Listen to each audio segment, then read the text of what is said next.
En 1827, un Français, génial inventeur mais piètre dessinateur, Nicéphore Niepce, a l'idée de se servir d'une chambre noire portative pour tenter de fixer sur une plaque de métal, par la seule action de la lumière, la vue qu'il a de la fenêtre de sa chambre.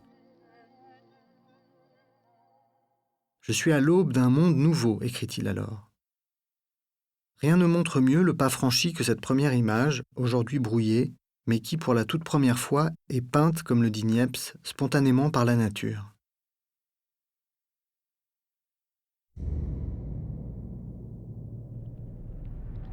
Seul un tirage moderne permet de voir vraiment ce que l'image montre. Des toits, des pans de murs, un bosquet, temps de pause entre 24 et 72 heures. D'où cette curiosité, il y a une contradiction dans les directions de la lumière entre la gauche et la droite de l'image.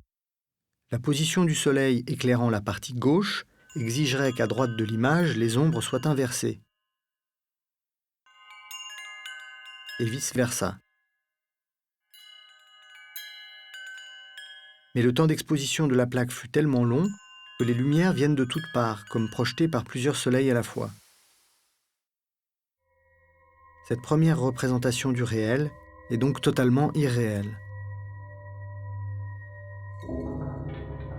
Pour obtenir cette image, considérée comme la toute première photographie, l'idée de génie de Niepce fut l'utilisation d'un composé organique fossile, une sorte de goudron qu'on appelle communément excrément du diable. Dissous dans de l'essence de lavande, ce bitume a la particularité de durcir au soleil.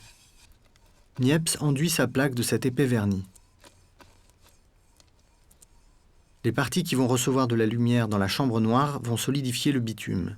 Celles non exposées, donc non durcies, seront lavées.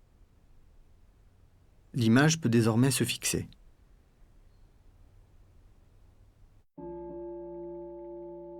De Niepce, on ne connaît qu'une autre image, et encore sous forme de reproduction, car l'original a disparu. Cette table servie a été réalisée dehors, en plein soleil, avec un autre procédé qui permet de ramener le temps de pause à quelques heures, mais qui produit des images si fragiles qu'aucune ne nous est parvenue. Niepce meurt brutalement en 1833, sans que ses travaux pour la formation d'une image photographique soient officiellement reconnus.